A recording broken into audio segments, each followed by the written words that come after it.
આજે દાદરા નગર હવેલી પ્રદેશ કોંગ્રેસ કમિટીના કાર્યાલય ઉપર અમારી વચ્ચે આજે ગલોંડ પંચાયતના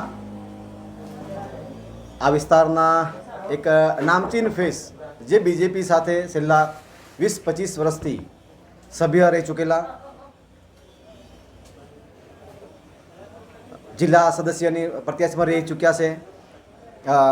ગઈ લાસ્ટ જે ચૂંટણી હતી એમાં એ પ્રત્યાશી તરીકે પણ રહ્યા અને આ વિસ્તારના ભાજપના કટ્ટર અગ્રણી ગણેશભાઈ ભુજાડા આજે એમને છેલ્લા ઘણા સમયથી અમારી બેઠક થતી હતી, ચર્ચા કરતા હતા અને આજે કોંગ્રેસ પાર્ટી સાથે વિશ્વાસ રાખી પ્રભુ ટોકિયાની લીડરશીપમાં આજે એમના સેંકડો સમર્થકો સાથે કોંગ્રેસમાં પ્રવેશ કર્યું છે, જેમને હું દિલથી ગણેશભાઈ ભુજાડા અને એમને આખી જે સમર્થક એમની ટીમ આવી છે અમારા પ્રદેશ કોંગ્રેસ કમિટી વતી અમે એમનું સ્વાગત કરીએ છીએ. અહીંયા એકદમ ટોટલી બીજેપી આ ગલોંડ પંચાયતમાં 10% પર જ આવી ગઈ છે.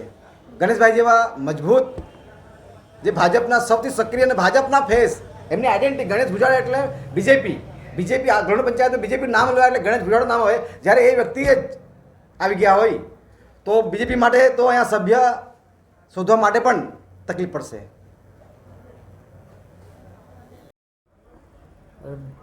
બીજેપીમાં છેલ્લા હું 2005થી લઈને 2020 સુધી પ્રતિનિધિ કરી અને ગલોંડ પંચાયતમાં આખે ગલોંડ પંચાયતમાં લીડરશિપ કરી અને મેં લીડરશિપ કરીને જ મને હમણાં એવો અહેસાસ થાય કે મેં આ ગલતી કરી.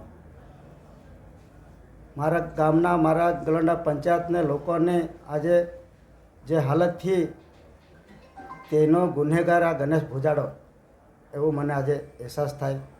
બહુ લોકો દુઃખી થયા, બધે જ રીતે છે ને પરેશાન છે. એટલે તે મને છે ને સમજમાં આવી ગઈ અને મને એવું લાગ્યું કે હવે આપણે જઈએ તો ક્યાં જાય.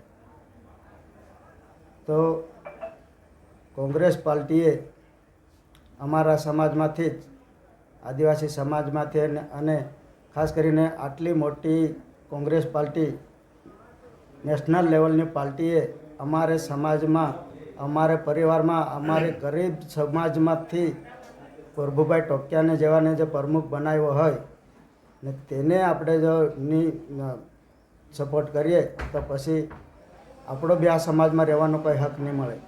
આ વિચારીને મેં પોતે નક્કી કર્યો કે આપણે ગામનો અને આપણે સમાજનો હક અધિકાર જે છે તે બચાવી રાખવાનો છે, ટકાવી રાખવાનો છે. તે કોણ કરી શકે? તો પ્રભુ ટોકિયા કરી શકે. આ મને વિશ્વાસ છે. તો આ રીતે મેં આ કોંગ્રેસ પાર્ટી જોઈન્ટ કરી છે. પ્રભુભાઈ ટોકિયા સાથે જોઈન્ટ થયો છે ને આ ગણેશ ભુજાડો એકલો જ નહીં જોઈન્ટ થયો. મેં પહેલાં કીધું તેમ આખી નગર હવેલીને જનતા જોઈન્ટ થયેલી છે, પણ તે કોઈને દેખાતો નહીં મળે. આ જ્યારે આ ઇલેક્શન થશે ને તેનું પરિણામ આવશે ત્યારે ખબર પડશે કે ખરેખર પ્રભુ ટોકિયા હતા અને કોંગ્રેસ